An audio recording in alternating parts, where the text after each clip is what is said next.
இன்னைக்கு நம்ம ஸ்க்ரீன்மேட் சேனல்ல டைரக்டர் சுந்தர் சி இயக்கத்துல ரிலீஸ் ஆயிருக்க கேங்கர்ஸ் படத்த பத்தி பார்க்க போறோம். இப்ப இந்த படத்தோட ஒன்லைன் என்ன அப்படின்னு பார்ப்போம். படத்தோட ஹீரோயின் ஒரு ஸ்கூல் டீச்சரா இருக்காங்க. அங்க நடக்கிற தப்பெல்லாம் தட்டி கேட்டுக்கிட்டு இருக்காங்க.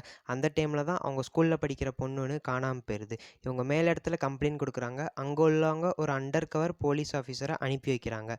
சுந்தர் சி இந்த ஸ்கூல்ல ஜாயின் பண்ணதுக்கப்புறம் இத பத்தி தெரிஞ்சுக்கிட்டு விசாரிக்கிறாங்க. ஸோ இங்கேருந்து கதை நகர நகர ஒரு ஊரையே கைக்குள்ள வச்சிருக்க அண்ணன் தம்பி 3 பேர்கிட்ட இருந்து 100 கோடி அடிக்கிறதுக்காண்டி சுந்தர் சி ஒரு கேங் சேர்க்குறாரு. இவர் எதுக்கு இந்த 100 கோடி அடிக்கிறாரு? இந்த 3 பேருக்கும் சுந்தர் சிக்கும் என்ன சம்மந்தம்? ஒரு மிஸ்ஸிங் கேஸில் ஆரம்பித்த கதை எப்படி இங்கே வந்துச்சு? இதுக்கப்புறம் என்னாச்சு? அப்படிங்கிறது தான் படத்தோட மொத்த கதையே. கேஸ்டிங்கை பொறுத்த வரைக்கும் சுந்தர் சி, வடிவேல், கேத்ரின் தெரசா, வாணி போஜன், மைம் கோபி, ஹரிஷ் பிரண்டே இந்த மாதிரி பல தெரிந்த முகங்கள் நடிச்சிருக்காங்க. நடிச்ச எல்லாரும் அந்த அளவுக்கு சூப்பராக நடிச்சிருக்காங்கன்னா இல்லைன்னு தான் சொல்லணும். ஒரு நார்மல் கமர்ஷியல் படத்துக்கு என்ன தேவையோ அதை விட கம்மியாக தான் கொடுத்துருக்காங்க அப்படின்னு சொல்லணும். நம்ம மிந்தி பார்த்து ரசித்த ஹீரோஸ்க்கெல்லாம் வயசாகிறத பார்க்குறது நமக்கே ஒரு மாதிரி தான் இருக்கும்.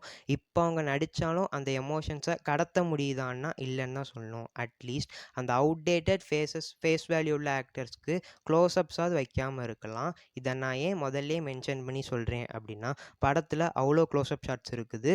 அதுலேயும் நான் மேலே சொன்ன க்ரைட்டீரியாவில் உள்ளவங்க தான் பாதி பேர் நடிச்சிருக்காங்க. அது ஒரு மாதிரி இரிட்டேட்டிங்காக இருந்துச்சு. படத்தோட ஒன்லைன்லேயே பெரிய பிரச்சனை, எங்கேயோ ஆரம்பித்து எங்கேயோ முடிஞ்சு போகிற ஒரு இடியாப்ப சிக்கல் மாதிரி தான் இருந்துச்சு. அப்புறம் விரல் வெற்றி என்ற அளவுக்கு 2 காமெடி சீன், பேருக்குன்னு 2 ட்விஸ்ட், இது ரெண்டும் நல்லா இருந்துச்சு. ஆனால் தேவையே இல்லாத இடத்துல பாட்டும் ஃபைட்டும் வந்துக்கிட்டு தான் இருந்துச்சு. படத்தில் லிப்ஸிங் சுத்தமாக இல்லை. டைலாக் ஒன்றா இருக்குது, லிப் மூமெண்ட் இன்னொன்றா இருக்குது. சுந்தர்சி படங்கள்னாலே லாஜிக் பெருசாக இருக்காது. இவங்க இந்த 100 கோடி அடிக்கிறதுக்காண்டி கேங் சேர்க்கறதுனால தான் கேங்கர்ஸ்ன்னு பேர் வச்சிட்டாங்களோ அப்படின்னு தோணுச்சு. அதுவும் வேறு வழி இல்லாமல் அந்த சீனை திணிச்ச மாதிரி தான் இருந்துச்சு. நான் இந்த படத்தை தேட்டரில் பார்க்கும்போது ஃபேமிலி ஆடியன்ஸ் நிறைய சீனுக்கு சிரித்தாங்க. அதுக்கு முக்கியமான காரணமே வடிவேலுக்காகவோ அப்படின்னு தான் தோணுச்சு.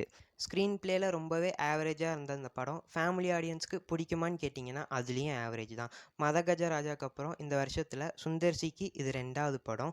என்ன தான் இந்த படம் ஆவரேஜாக இருந்தாலும் ஆர் பிலோ ஆவரேஜாக இருந்தாலும் சுந்தர்சியோட படங்கள் ஒரு செட் ஆஃப் ஆடியன்ஸ்க்கு பிடிக்க தான் செய்யும். ஸோ பாக்ஸ் ஆஃபீஸில் சுந்தர்சியோட மேஜிக் ஒர்க் அவுட் ஆகுதா அப்படின்னு பார்ப்போம். நான் அந்த செட்டுக்குள்ளே இல்லாதனால எனக்கு இது ஒரு ஆவரேஜான படம் தான். இப்போ இந்த படம் தியேட்டர்ஸில் ரிலீஸ் ஆயிருக்கு. உங்களுக்கு ஒரு நல்ல காமெடி படம் பார்க்கணுன்னு ஆசைப்பட்டீங்கன்னா பழைய வடிவேல் காமெடியை உட்காந்து வீட்டில் பாருங்கள். தேங்க்யூ.